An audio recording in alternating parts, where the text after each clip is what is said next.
Welcome back to the worst video topic ever, part 6. Now, the title of this video is Pity the Boss Who Lays You Off. When I was much younger, there was a famous gentleman by the name of Mr. T, and he had a famous slogan, or at least start of a slogan, and it started with, "I pity the fool."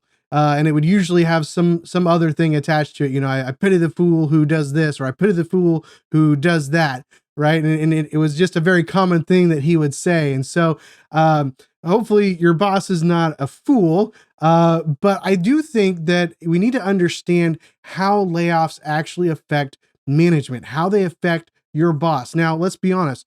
When your boss comes to you and lays you off or lays off somebody, one of your coworkers, we don't naturally have a tendency to have a lot of pity for our boss, partially because they're still there. They're not the ones being laid off, at least at that point.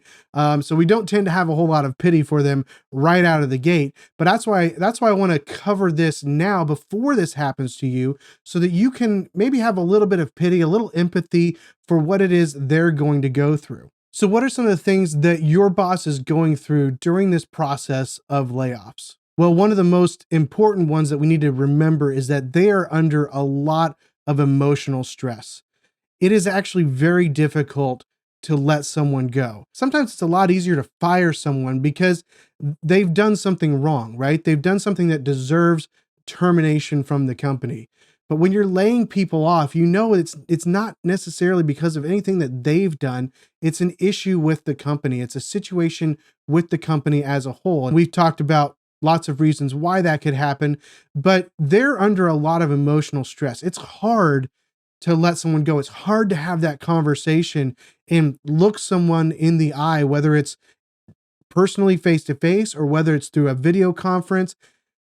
I've been let go just over the phone before, and that I know that is a very stressful time. I've seen managers break down because of the issue, the emotional stress that they're going through, having to let person after person after person go. It's not fun unless you're a sadist. You know, it's not a fun process, and there's a lot of stress and emotions that goes into that, especially if they're letting people go that they like, that they've enjoyed working with.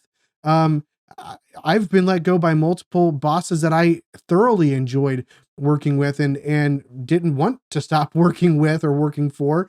And it was a very stressful conversation for me, obviously, but a very stressful conversation for them as well, especially when they had to do it over and over and over again in a short period of time. Part of that emotional stress often comes from this moral or ethical dilemma that could be in play as well, especially when you think about the fact that managers often know ahead of time that certain people are going to be let go, but they can't tell them, they can't give anything away, or maybe they know details about why it's happening and they're not allowed to tell that. And so there's this feeling of ickiness sometimes in that process that they have to deal with, and that doesn't help that emotional stress factor either.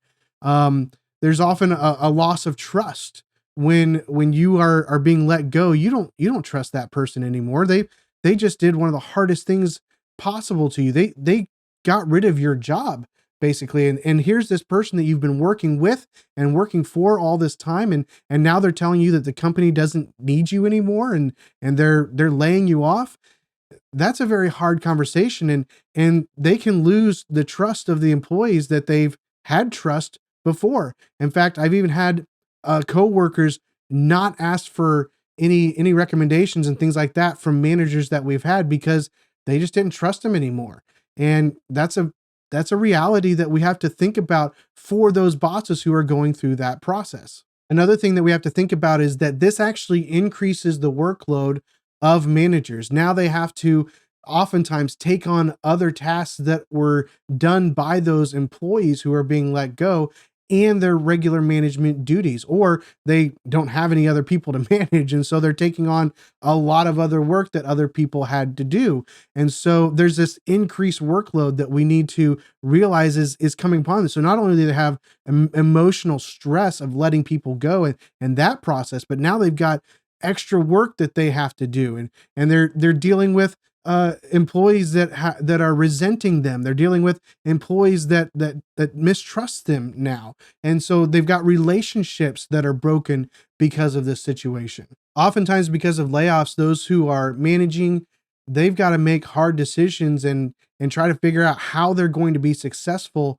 as an organization, as a part of an organization, in an area where they've just lost one, two, 20, 100 people. How do I be successful when we were hardly successful, probably not successful with all those people? So they've got to try to figure out how do they make better decisions to make this company succeed, so that hopefully they can bring some of these people back and move forward and get better as a company. And that's very difficult when you're dealing with these emotional stresses and these personal issues and the extra workload that often comes with that. So we need to remember, we need to pity our bosses who are letting us go, who are laying people off, because they are really taking the brunt of everything. They're taking the brunt from upper management, putting that on them to force them to go through that process. They're oftentimes taking poor responses from the employees that are being let go. They're taking the brunt of extra work. I mean, there's a ton of pressure that is placed on a boss who has to let people go, especially if they're letting multiple people go. There's a huge amount of pressure. And it's important that as we think through this process, as we think through this reality of layoffs, that we have a little bit of pity for those bosses who have to go through those situations. So hopefully, if you find yourself in the situation where you're being laid off, or others around you are being laid off, buy your manager a cup of coffee. Let them, encourage them, let them know that you're still there, and you're still working, you still want the best for them, even if you're one that gets let go. Be kind to your manager. Understand they're under a lot of stress. They're dealing with a lot of issues, and they really need your support, even though you're not there anymore. So hopefully, if you find yourself in that situation, you'll give some pity to the boss who lays people off. But let's move on to the next part of this series.